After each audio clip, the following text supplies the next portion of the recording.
yield to the gentleman first. Yes, sir. Peter, thank you very much for being here. I strongly believe in the real world that the only thing that you can do is to bring light today to this bill, number one. But number two, you're supposed to be in a leadership position of the Republican Party. And you need to be sure, from coast to coast and border to border, we have somebody running in November of 12 that has a brain in their head.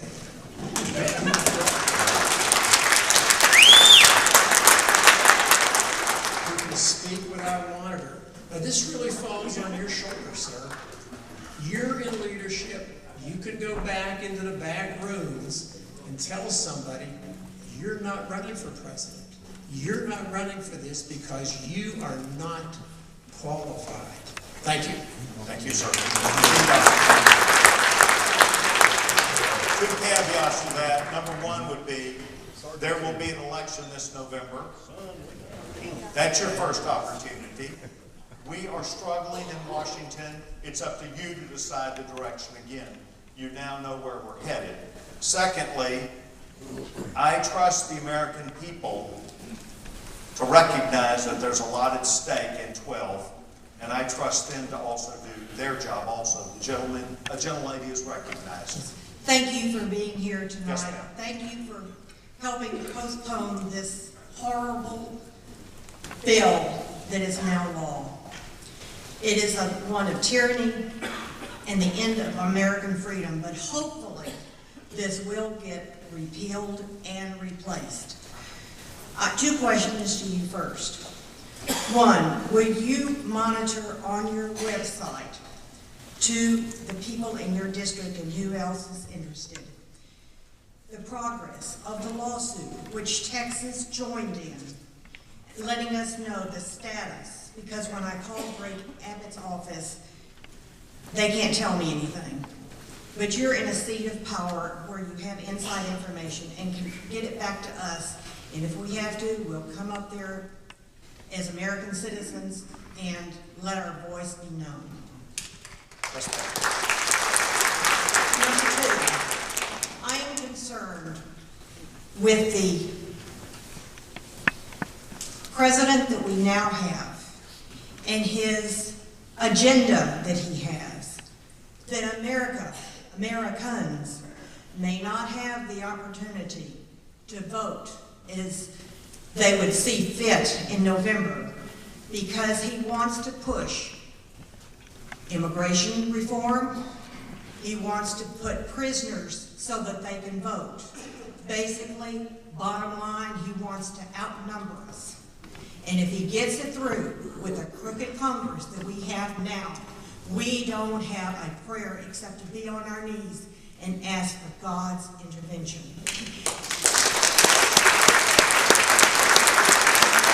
And you will help monitor this situation for us so that we can help postpone this as long as possible until we get a people that believe in democracy and in the Constitution, so this can go forward. You will be our patriot.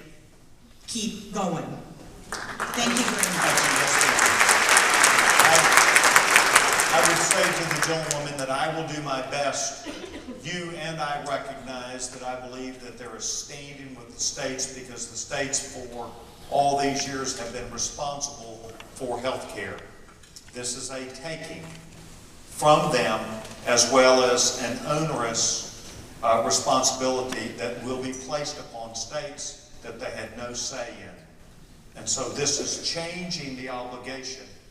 Last August, those of you who were here, and we were debating a bill that was very similar to this, heard point blank from people who were in Fort Worth that they believed that John Peter Smith, which is the hospital that is the charity hospital, would no longer be able to keep its doors open because of the lower reimbursement rate that would take place.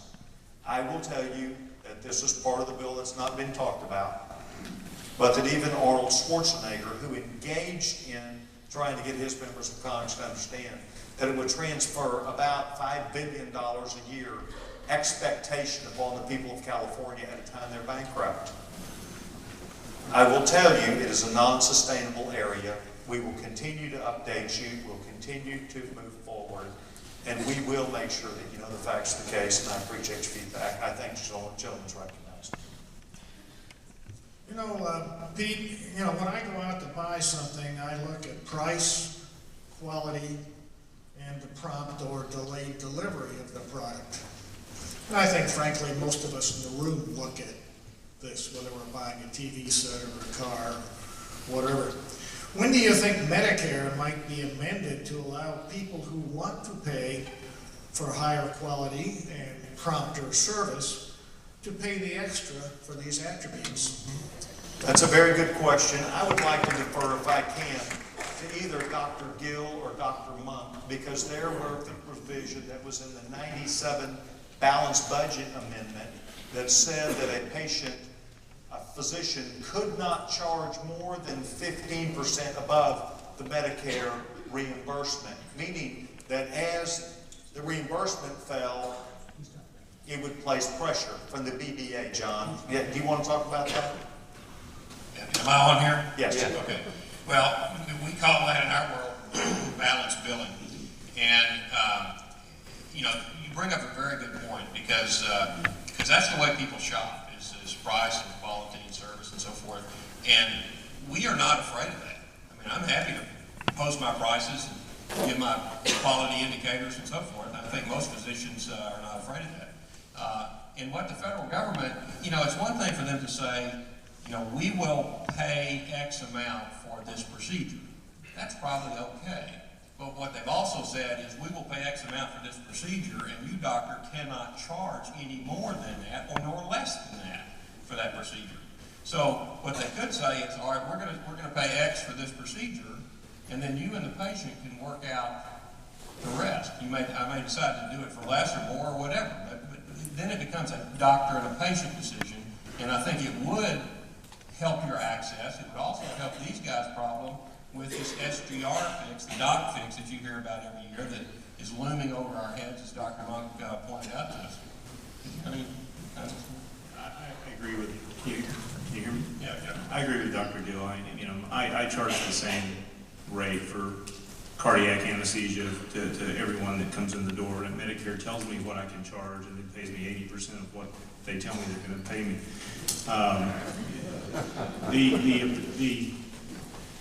The ability to pay outside that system doesn't exist in the United States. It does in Canada, and that's why people come to the United States to get their health care sometimes, because of what the Canadian physicians call the slow no. That's what I fear this, the IPAB is heading us toward. I think it's important to note, and you've probably not heard this argument, but it's one which I hold very strongly. And that is, a number of people blame insurance for the premiums. They blame insurance for a lot of the problems. And while I'm not going to be an apologist because I don't believe in entirely what the insurance companies do, I will tell you that if the federal government paid 100% on the dollar as opposed to 30% on the dollar, it would place less of a problem on the system. When you've got a massive amount of people, and physicians and healthcare people are only being reimbursed 30% of the actual cost, it places a tremendous burden on others. That is called the free enterprise system. I believe the federal government should have an obligation to pay a reasonable reimbursement for the services that were rendered instead of 30 cents on the dollar. I appreciate the